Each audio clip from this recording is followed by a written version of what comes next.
څنګه کولی شو چې یوټیوب چینل ته خپله ویډیو اپلوډ کړو؟ نو دا ډېره ایزي او اسانه طریقه لري. تاسو به راسئ ګوګل اکاونټ ته، زه یا پرې دا کلوز کوم، رابسئ یا کروم ته یا ګوګل ته. کله چې کروم ته راغلی دلته د ډبل کلیک وکئ. کله چې کلیک وکئ تاسو ته داسې یوه صفحه خلاصي.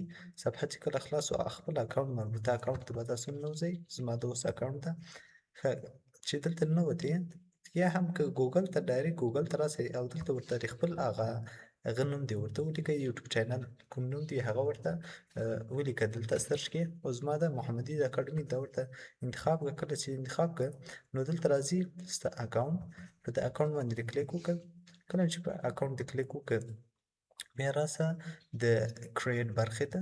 کریټ برخې ته چې راغلی اپلوډ ویډیو باندې کلیک وکړه. اپلوډ ویډیو نه وروسته بیا تا ته داسې یو هغه صفحه درکړي، داسې به سلیکټ فایل انتخاب کړه. سلیکټ فایل نه اوس لاړ شه خپله ویډیو دې پیدا کړه چې دا ویډیو په کوم ځای کې وه.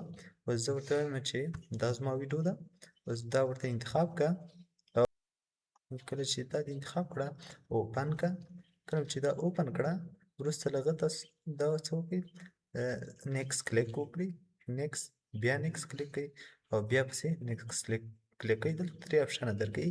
تا ته وایي پرایویټ. که دا چېرته ستا هغه وي پرایویټ معنا دا ده only you and people you choose can watch your video. یعنې مطلب دلته ته خالي یو څو کسه انتخابوای سي چې دا ویډیو وګوري. هر څوک دا ویډیو نسي کتای.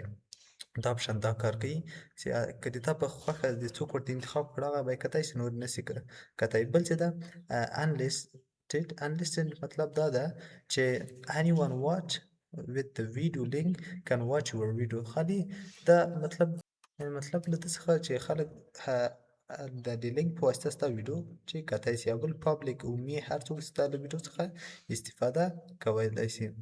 دا ورته پبلش کلیک کړئ. پبلش چې کله کلیک کړئ نو ستاسو ویډیو به اپلوډ سي. که چېرته غواړئ بل دلته فیسبوک وټساپ لارې هم هغه کې مطلب چا سره یې شیر کړئ بیا نو هغه ورته انتخاب کوه. دغه لارې هم تاسو شیر کوی سئ ورسره. زه ورته نه کلوز کړئ نو دا به ویډیو تا سرچوي.